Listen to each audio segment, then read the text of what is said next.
Hi friends, പുതിയൊരു informative വീഡിയോയിലോട്ട് സ്വാഗതം. ഇന്ന് നമ്മുടെ ഇപ്പോൾ ഉള്ളത് മിസ്റ്റർ ആൽബിൻ വർഗീസാണ്. യു കെ റീസെൻ്റ്ലി എത്തി.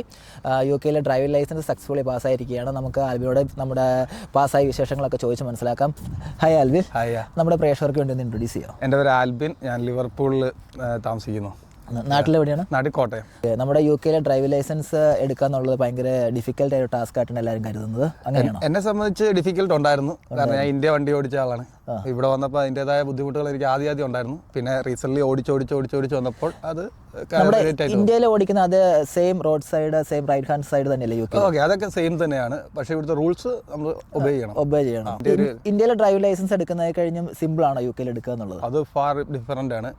ഞാൻ ഇന്ത്യയിൽ എടുത്ത സമയത്ത് എനിക്ക് ഈസി ആയിരുന്നു. ബട്ട് ഇവിടെ എനിക്ക് ഭയങ്കര ഡിഫിക്കൽട്ട് ആയിരുന്നു. ഇവിടെ കുറേ step by step process. Firstly നമ്മൾ പ്രൊവിഷണൽ ലൈസൻസ് അപ്ലൈ ചെയ്യണം. അത് നമ്മൾ അതിന് എലിജിബിൾ ആകണമെങ്കിൽ 180 days ഓർ 6 months നമ്മൾ ഇവിടെ വന്നിട്ട് എന്നാൽ മാത്രമേ നമുക്ക് എടുക്കാനായിട്ട് സാധിക്കത്തുള്ളൂ. അത് എടുക്കാൻ രണ്ട് രീതി നമുക്ക് എടുക്കാം. ഒന്ന് പോസ്റ്റ് ഓഫീസ് വഴി എടുക്കാം, ഓൺലൈൻ വഴി എടുക്കാം. ഓൺലൈനിൽ എനിക്ക് തോന്നുന്നു അപ്രോക്സിമേറ്റ്ലി £34 ഉണ്ടാവും. പോസ്റ്റ് ഓഫീസിൽ നമുക്ക് £43 അപ്രോക്സിമേറ്റ്ലി ആവും എൻ്റെ വിശ്വാസം. അത് നമ്മൾ ഗവൺമെൻറ് അടയ്ക്കുന്ന ഫീ ആണ്. ഗവൺമെൻറ് അടയ്ക്കുന്ന ഫീ. അപ്പം നമുക്ക് നമ്മുടെ BRP കാർഡും വെച്ച് നമ്മൾ അപ്ലൈ ചെയ്യുന്നു. ഒരു 7 to 15 days നമ്മുടെ അഡ്രസ്സിലോട്ട് വരും. അത് നമ്മൾ പ്രത്യേകം ശ്രദ്ധിക്കണം വെച്ചാൽ നമ്മുടെ മൊബൈൽ നമ്പർ, നമ്മുടെ ഇമെയിൽ അഡ്രസ്സ്, നമ്മുടെ അഡ്രസ്സ് എല്ലാം കറക്റ്റ് ആയിരിക്കണം കൊടുക്കുന്നത്. അപ്പോൾ പ്രൊഫഷണൽ ലൈസൻസ് നമ്മുടെ വീട്ടിലേക്ക്. നെക്സ്റ്റ് നമുക്ക് തിയറി ടെസ്റ്റ് ആണ്. നമുക്കിവിടെ DVLAയുടെ തിയറി ടെസ്റ്റ് ഉണ്ട്. അത് 2 പാർട്ടാണ്. ഫസ്റ്റ് പാർട്ട് എന്ന് പറഞ്ഞാൽ തിയറിക്കകത്ത് നമ്മുടെ ക്വസ്റ്റ്യൻ ബേസ്ഡ്. രണ്ടാമത് ഹസാർഡ് എന്ന് പറഞ്ഞൊരു ഓപ്ഷൻ ഉണ്ട്. നമ്മൾ മോസ്റ്റ്ലി വണ്ടി ഓടിച്ചുകൊണ്ട് പോകുന്ന പോലെ നമ്മളെ ഫീൽ ചെയ്യിപ്പിക്കും. അപ്പോൾ അവിടെ ഓരോ കാണുന്ന വ്യത്യാസങ്ങൾ, ഹസാർഡ്സ് നമ്മൾ ഐഡന്റിഫൈ ചെയ്യണം. ആ ഒരു ഐഡന്റിഫൈ ചെയ്യുന്നതിനാണ് മാർക്ക്. അത് രണ്ടും നമ്മൾ പാസ്സായാലാണ് തിയറി ടെസ്റ്റ്. തിയറി ടെസ്റ്റിന് 50 ക്വസ്റ്റ്യൻ ആണ് നമുക്കുള്ളത്. അപ്പോൾ അതിന് 43 നമ്മൾ പാസ്സാകണം. സിമിലർലി അതോടൊപ്പം അപ്പം തന്നെയാണ് ഹസാർഡിൻ്റെ എക്സാം. അത് സെക്കൻഡ് പാർട്ട് ഓഫ് എക്സാം ആണ്. അത് 75 ഹസാർഡ് വരും. അതിനകത്ത് അപ്രോക്സിമേറ്റ്ലി 42 പാസ്സാകണം. ഓക്കെ. നമ്മൾ തിയറി ടെസ്റ്റിനുള്ള പ്രിപ്പറേഷൻസ് ഒക്കെ എങ്ങനെയാണ്? ഇവിടെ അല്ലെങ്കിൽ ബുക്ക് സ്റ്റഡി മെറ്റീരിയൽ വെച്ച് പഠിക്കുകയാണോ അതോ ഓൺലൈനിൽ പഠിക്കുകയാണോ? ഞാൻ ഓൺലൈനിലാണ് പഠിച്ചത്. ബുക്കൊക്കെ ഇവിടെ അപ്രോക്സിമേറ്റ് നമുക്ക് ടൈം ഇല്ലല്ലോ. ഓട്ടോമാറ്റിക്കലി നമ്മൾ ഓൺലൈനിലാണ് പഠിച്ചത്. DVLAയുടെ തിയറി എന്ന് പറഞ്ഞ ആപ്പുണ്ട്. പേയ്മെന്റ് ഉണ്ട്.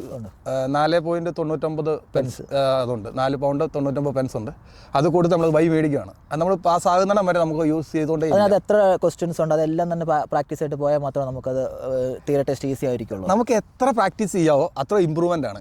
കാരണം ഞാൻ അപ്രോക്സിമേറ്റ്ലി 50 പ്രാവശ്യം ടെസ്റ്റ് ചെയ്തു. അതിന് മുമ്പ് തിയറി പഠിക്കാനുണ്ട്. ചുമ്മാ ജസ്റ്റ് വായിച്ചു നോക്കി. എന്നിട്ട് ഞാൻ കൂടുതൽ പ്രാക്ടിക്കൽ ചെയ്തു. പ്രാക്ടിക്കൽ ചെയ്യുമ്പോൾ ഓരോ തവണയും വ്യത്യസ്തമായ ചോദ്യങ്ങൾ കയറി വരും. പിന്നെ അത് നമ്മൾ ഇമ്പ്രൂവ് ആവും ഓട്ടോമാറ്റിക്കലി. ശരിക്കും പറഞ്ഞാൽ മൈന്യൂട്ട് മിസ്റ്റേക്കേ ഉള്ളൂ. ഞാൻ എൻ്റെ ഒരു അഭിപ്രായം, ഞാൻ ടെസ്റ്റ് എഴുതിയപ്പോൾ പോയപ്പോൾ എനിക്ക് വന്ന ഒരു 37 ക്വസ്റ്റ്യൻ വരെ ഞാൻ പഠിച്ചതിനകത്ത് തന്നെയാണ് വന്നേക്കുന്നത്. ബാക്കി ഒരു 13 ക്വസ്റ്റ്യൻ വേറെ. ഉത്തരം കറക്റ്റ് ആണ്, സിറ്റുവേഷൻ വേറെ ആയിരുന്നു. അത് അങ്ങനെ ട്രിക്കി ക്വസ്റ്റ്യൻസ് അതിനകത്തുണ്ട്. അതൊന്നും നമ്മൾ നന്നായിട്ട് ആ ക്വസ്റ്റ്യൻസ് എല്ലാം പ്രാക്ടീസ് ചെയ്തിട്ട് പോയാൽ മാത്രമാണ് തിയറി പാസ്സാകാൻ പറ്റുള്ളൂ. മാക്സിമം പ്രാക്ടിക്കലായിട്ട് എന്തേലും ചെയ്യാവോ അത്. പിന്നെ കണ്ടിന്യൂസ്ലി നമുക്കൊരു ഒരു 50 തന്നെ കിട്ടുന്നുണ്ടെങ്കിൽ നമുക്ക് കോൺഫിഡൻസ് ആയി. ഇപ്പോൾ 2 പ്രാവശ്യം 50 കിട്ടിയെന്ന് പറഞ്ഞാൽ നമ്മൾ പോയാൽ അത് 4 ലെക്കാണ്. എൻ്റെ ലെക്കായിരിക്കാം, അല്ല അവൻ്റെ ലെക്കായിരിക്കാം. അത് ഡിപ്പെൻസ് ഓൺ ലെക്കിനെ വെച്ചിരിക്കും. പിന്നെ നമ്മുടെ ഈ സെൻറ്ററുകളൊക്കെ, എക്സാം സെൻറ്ററൊക്കെ ചൂസ് ചെയ്യുന്നത് നമുക്ക് ഇഷ്ടമുള്ള സെൻറ്റർ. ഞാൻ ചൂസ് ചെയ്തത് ഞാൻ ലിവർപൂളിൽ താമസിക്കുന്നത്. എനിക്ക് നിയർലി ലിവർപൂളിലാണ് ഞാൻ ചൂസ് ചെയ്തത്. ഓരോ ഏരിയയിലൂടെ ഉണ്ട്. അപ്പോൾ ഈ റഷ് അനുസരിച്ച് സെൻറ്റർ കിട്ടാൻ പാടുണ്ട്. നമ്മളിപ്പോൾ അടുത്ത നെക്സ്റ്റ് വീക്കിൽ നമുക്ക് എഴുതണമെന്ന് വെക്കുകയാണെങ്കിൽ ആ ഒരു ഡേറ്റ് തന്നെ നമുക്ക് കിട്ടും. അല്ല, അത് നമുക്ക് ഡേറ്റ് എടുക്കാം. അതിനൊരു ഫീസ് ഉണ്ട്. £23 ഉണ്ട്. തിയറി ടെസ്റ്റ് സക്സസ്ഫുള്ളി പാസ്സായി കഴിഞ്ഞിട്ട് നമ്മൾ പ്രാക്ടിക്കൽ ടെസ്റ്റിലോട്ട് മൂവ് ചെയ്യല്ലേ? അപ്പോൾ അതിൻ്റെ ഉള്ള പ്രിപ്പറേഷൻസ് കാര്യങ്ങളൊക്കെ. പ്രാക്ടിക്കൽ ടെസ്റ്റ് എടുക്കുമ്പോൾ നമ്മൾ അതിനും ഓൺലൈനിൽ നമ്മൾ അപ്ലൈ ചെയ്യണം. ഓൺലൈനിൽ അപ്ലൈ ചെയ്യുന്നതിന് അപ്രോക്സിമേറ്റ്ലി £62 ആണ്. ആ ഒരു £62 കൊടുത്ത് നമ്മളൊരു നിയറസ്റ്റ് പ്ലേസോ അല്ലെങ്കിൽ നമുക്ക് വിജയശതമാനം കൂടുതലുള്ളോ നമുക്ക് ഗൂഗിൾ സെർച്ച് ചെയ്ത് അറിയാം. അത് ചൂസ് ചെയ്യാം. പ്രാക്ടിക്കൽ സെൻറ്റർ ചൂസ് ചെയ്യുക. അപ്പോൾ ഇപ്പോഴത്തെ വെച്ച് കഴിഞ്ഞാൽ ഇപ്പം നമ്മൾ ബുക്ക് ചെയ്യാൻ നോക്കിക്കഴിഞ്ഞാൽ നെക്സ്റ്റ് ജൂലൈ ഓർ ഓഗസ്റ്റിലായിരിക്കും നമുക്ക് ഡേറ്റ് കിട്ടുന്നത്. അത് പേടിക്കണ്ട, നമ്മൾ ആ ഡേറ്റ് എടുക്കുക. പിന്നെ നമുക്കൊരു ആപ്പിൻ്റെ സഹായത്തോടു കൂടി നമുക്ക് ക്യാൻസൽ ആകുന്നതനുസരിച്ച് നമുക്ക് അടുത്തടുത്ത് കിട്ടും.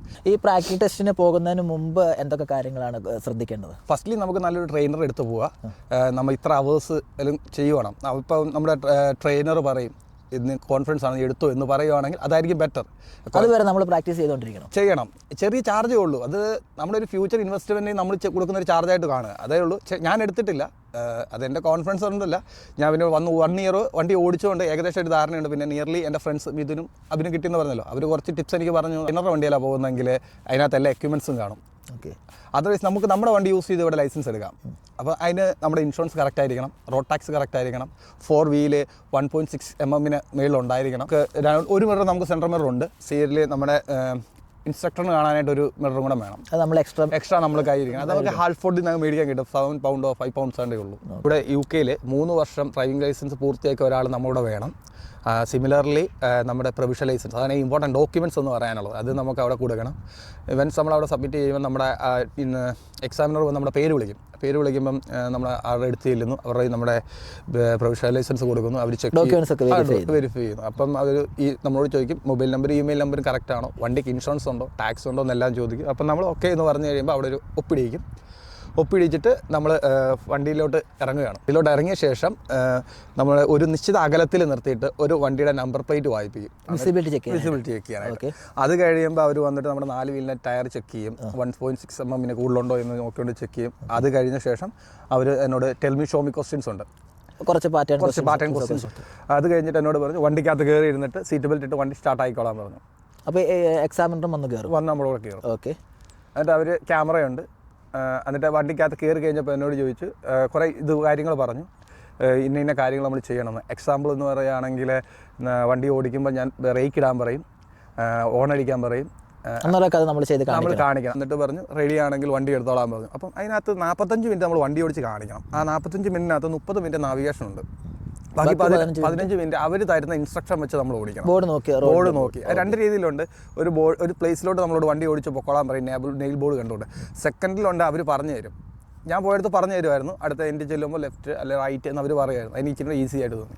നമ്മൾ ഈ പ്രാക്ടിക്കൽ ടെസ്റ്റ് സമയത്ത് നമ്മുടെ എക്സാമിൽ കുറേ കാര്യങ്ങളൊക്കെ ചെയ്യാൻ പറയുമല്ലോ, അതെന്തൊക്കെ കാര്യങ്ങളാണ് ചെയ്യുന്നത്? മോസ്റ്റ്ലി അവർ 5 കാര്യങ്ങൾ നമ്മളെ കൊണ്ട് ചെയ്യും. അതിൽ 2 കാര്യങ്ങൾ നമ്മളെ കൊണ്ട് ചെയ്യിപ്പിക്കും. ഫസ്റ്റ് എന്ന് പറഞ്ഞാൽ റിവേഴ്സ് പാർക്കിങ്, സെക്കൻഡ്ലി എന്ന് പറഞ്ഞാൽ പാരൽ പാർക്കിങ്, പിന്നെ മൂവ് ഫ്രണ്ട് പാർക്കിങ്, പിന്നെ റൈറ്റ് സൈഡിൽ പാർക്ക് ചെയ്തിട്ട് 2 വണ്ടിക്ക് ഗ്യാപ്പിലോട്ട് നമ്മൾ റിവേഴ്സ് പോകാനായിട്ട്. അത് ശരി, അതൊക്കെ നടന്നു വെച്ചാൽ അതോടൊപ്പം തന്നെ ഒരെണ്ണം ഞാൻ മറന്നുപോയി, സഡൻ സ്റ്റോപ്പ്, എമർജൻസി ആയിട്ട് സ്റ്റോപ്പ് ചെയ്യുക. നമ്മൾ ഓടിച്ചോണ്ടിരിക്കുമ്പോൾ അവർ നിർത്താൻ പറയും, ആ സെക്കൻഡ് വണ്ടി നിർത്തുക. ഓക്കെ. ഇത്തരം കാര്യങ്ങൾ അത് കൂടുതൽ നമ്മുടെ ഒബ്സർവേഷന് വേണ്ടിയാണ് അവർ ചോദിക്കുന്നത്. ഒബ്സർവേഷൻ വലിയൊരു കാര്യമല്ലേ, അത് ഇമ്പോർട്ടൻറ്റ് ഫാക്ടറാണ്. ഇവർ ഒരു തിയറി രീതിയിൽ തന്നെയാണ് പ്രാക്ടിക്കലിലേയും കാണുന്നത്. അപ്പോൾ ഒബ്സർവേഷൻ എന്ന് പറയുന്നത് ഭയങ്കര ഇമ്പോർട്ടൻ്റ് ആണ്. ഇവിടെ നമ്മുടെ ഇന്ത്യയിൽ കാണുന്നില്ല, ഇവിടെ ഒരു വണ്ടി ഓവർടേക്കിംഗ് ചെയ്ത് ഇവിടെ ഓവർടേക്കിംഗ് ഇല്ലല്ലോ. ഇവിടെ ഓവർടേക്കിംഗ് ഇല്ല.